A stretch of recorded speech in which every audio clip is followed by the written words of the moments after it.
रात का समय था। बारिश की बूंदें खिड़की के शीशों से टकरा रही थी और हल्की हल्की ठंडी हवा कमरे में घुल रही थी।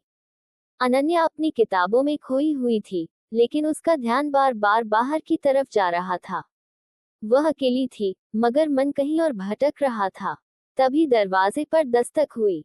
जब उसने दरवाजा खोला, तो सामने आरव खड़ा था, भीगा हुआ, हल्की मुस्कान के साथ। उसके बालों से पानी टपक रहा था और सफेद शर्ट उसके चौड़े सीने से चिपकी हुई थी। अनन्या ने गहरी सांस ली, जैसे उसके पास आने से ही हवा में एक अलग सी गर्मी घुल गई हो। बारिश में फंस गया था, सोचा तुम्हारे पास रुक जाऊं, आरव ने कहा। उसकी आंखों में एक शरारत चमक रही थी।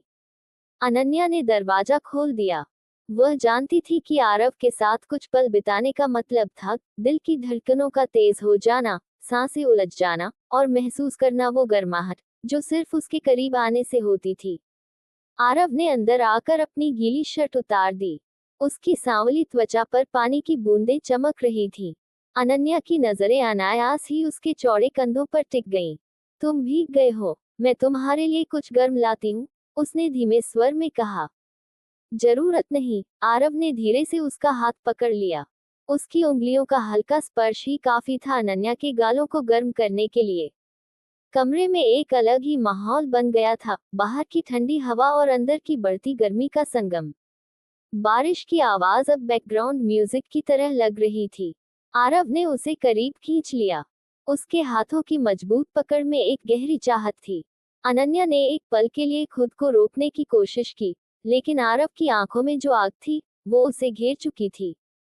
तुम्हें पता है, जब भी बारिश होती है, मुझे तुम्हारी याद आती है, आरव की फुसफुसाहट उसके कानों में गूंजी।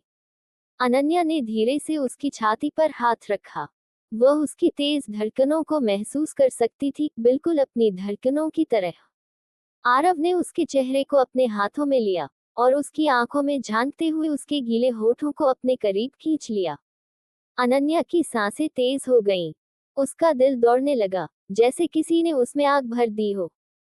हौले से आरव ने उसके होठों को अपने होठों से छू लिया। वो एक हल्का स्पर्श था, मगर उसमें एक गहरी प्यास थी। अनन्या ने आंखें बंद कर ली और खुद को इस एहसास में खोने दिया। बरसात की उस रात में, ठंडी हवाओं के बीच, उनका साथ एक ऐसी गर्माहट में बदल गया, जिसे वे कभी भूल नहीं सकते थे। बरसात की वो रात भाग दो। आरव के होंठ जब अनन्या के होंठों से मिले, तो वक्त जैसे ठहर सा गया। बारिश की हर बूंद उनके बदन पर पड़ती गर्मी को और भी बढ़ा रही थी। अनन्या ने हल्के से खुद को पीछे किया। उसकी आंखें आरव की आंखों से मिली। उनमें एक कशिश थी, एक सवाल था, और शायद एक इजाजत भी। आरव ने धीरे से उसकी उंगलियों को अपने हाथों में लिया, उसकी उंगलियों के सिरे सहलाते हुए, मानो कोई संगीत बज रहा हो। अनन्या का रोम रोम सिहर उठा। क्या? उसने हल्की मुस्कान के साथ पूछा। तुम्हें पता है, मैं हमेशा से इस लम्हे का इंतजार कर रहा था। आरव की आवाज गहरी थी, उसकी आंखों में एक अलग ही खुमार था। अनन्या ने कोई जवाब नहीं दिया, बस धीरे से अपनी उंगलियां उसकी हथेलियों पर फिरा दी। आरव ने उसकी कमर में हाथ डालकर उसे और करीब खींच लिया। उनके शरीर के बीच की दूरी अब न के बराबर थी। कमरे में हल्का अंधेरा था, बस बाहर की बिजली की चमक और मोमबत्ती की मध्यम रोशनी उनके चेहरों पर पड़ रही थी। बारिश अब भी तेज थी, लेकिन अब उसकी आवाज बैकग्राउंड में खो गई थी। आरव ने उसके गीले बालों को पीछे किया, उसकी गर्दन पर हल्के से अपने होंठ रख दिए।